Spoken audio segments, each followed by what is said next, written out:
Salut à tous, bienvenue sur la chaîne Live Like Soldier. Nous voici repartis chez une nouvelle vidéo. Aujourd'hui, nous allons parler des éléments importants que vous devez amener pour voir un recruteur. Nous allons vous parler ici là de tout ce qu'il vous faut pour pouvoir mettre pression. Je dis bien mettre pression à un recruteur pour que c'est lui qui va dans un sens vous demander, parfois même vous supplier à pouvoir signer un contrat. Et dans une autre vidéo, bien sûr, nous allons parler des éléments qui fassent en sorte que les recruteurs parfois sont découragés avec vous, ou encore des éléments qui fassent en sorte que les recruteurs vous donnent des jobs que généralement vous ne voulez pas. Alors, nous allons bien sûr entrer dans le plan de la vidéo.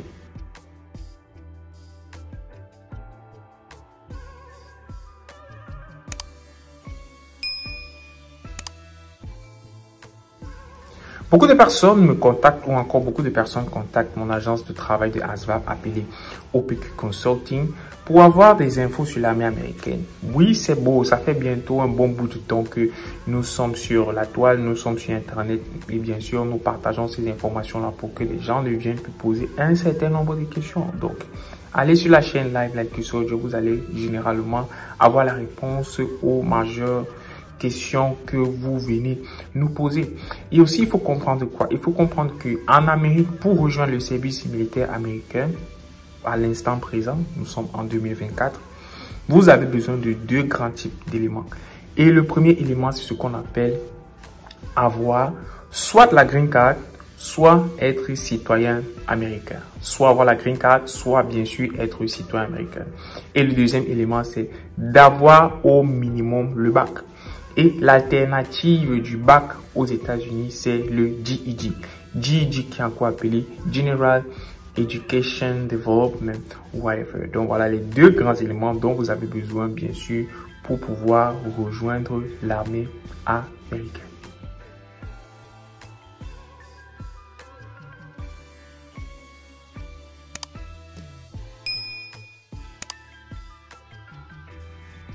Alors, vous décidez d'aller rencontrer un recruteur et bien sûr, vous vous dites, oh, qu'est-ce que je vais aller faire? Comprenez une chose, quand vous partez rencontrer un recruteur, vous montez, vous descendez, ils vont vous faire passer, ou bien il va vous faire passer ce qu'on appelle un pré-test. Et ce test-là, c'est pour bien sûr déterminer votre niveau. C'est pour cela qu'il est important pour vous que vous fassiez un travail préalable, bien sûr, avant de rencontrer un recruteur. C'est super important de faire ce travail préalable avant, bien sûr, de rencontrer un recruteur parce que quand le recruteur va vous faire passer ce pré-test, c'est ce test-là qui va, bien sûr, déterminer pour le recruteur pour savoir si vous êtes un candidat sérieux ou pas. Si, bien sûr, vous partez faire le pré-test de ASVAB, vous avez un score peut-être comme 8, comme 10, lui, il saura que, bon, avec ce candidat-ci ou bien encore avec ce pré-soldat-ci, bien sûr, la signature sera difficile ou encore la procédure n'ira vraiment pas rapidement. Et généralement, ces gens qui viennent avec des scores bas, ces gens qui viennent avec des scores tellement petits, sont trop exigeants dans les jobs. Il faut comprendre que pour choisir le job dans le service militaire américain, vous devez avoir un bon score de ASVAB. Il est important pour vous que vous le sachiez. Vous ne pouvez pas nous appeler et nous dire, oh, je veux faire cyber security, je veux faire nurse, je veux être physical therapist. Tous ces bons jobs de l'armée là, il est nécessaire pour vous d'avoir un bon score de ASVAB. À défaut de cela, si vous vous contactez des petits scores de ASVAB, vous allez prendre les jobs de ce qu'on appelle de seconde zone. Vous allez prendre les jobs que, en général, beaucoup d'immigrants n'en veulent pas et que, bien sûr, les recruteurs vont vous pousser à le prendre si, bien sûr, vous n'avez pas assez d'informations sur le job. Alors, il est important pour vous que vous fassiez d'abord un travail préalable en cherchant le type de job et en vous préparant pour le pré-test. Parce que quand vous arrivez au bureau du recruteur, dès qu'il vous fait passer le test, il sait à quel niveau vous êtes. Le test le dira par vous-même à quel niveau vous êtes. Et bien sûr, lui-même, il commencera déjà à faire une sorte de sélection dans les différents jobs pour pouvoir, bien sûr, ici, là, vous les exposer.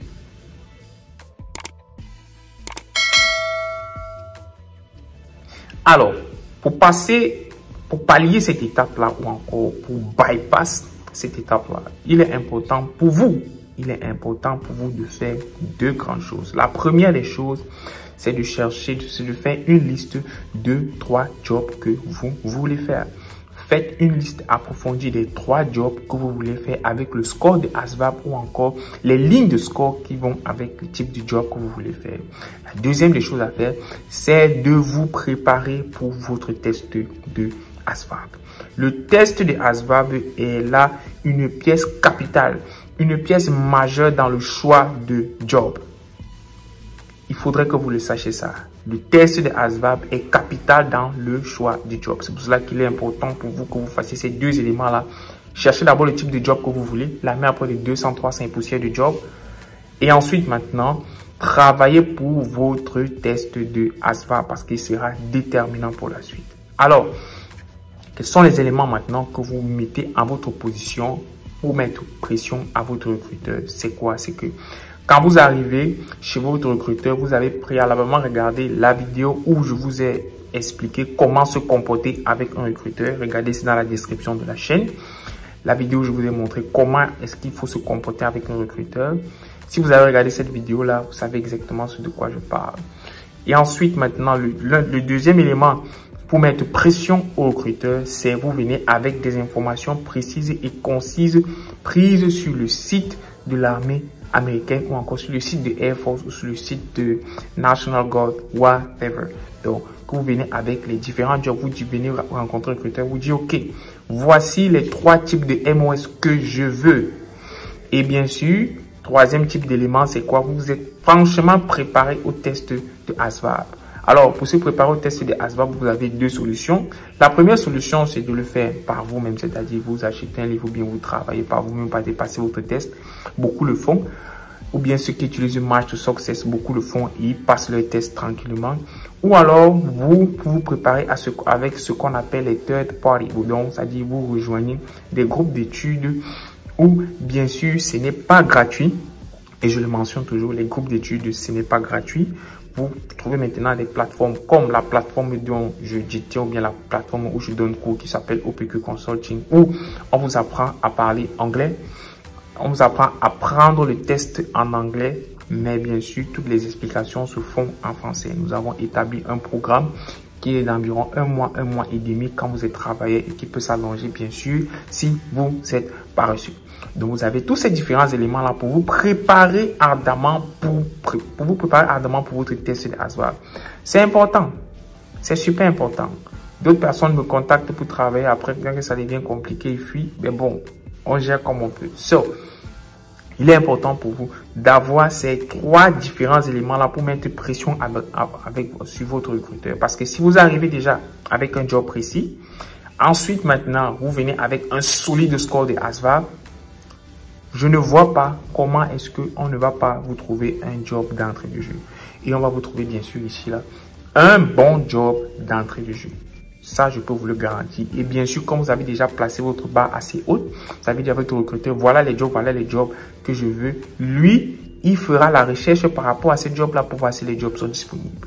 Et je tiens encore à mentionner une chose, c'est que l'armée américaine est le seul component dans tout le service militaire américain où vous pouvez choisir votre job au bureau du recruteur et bien sûr aller le confirmer au MEPS.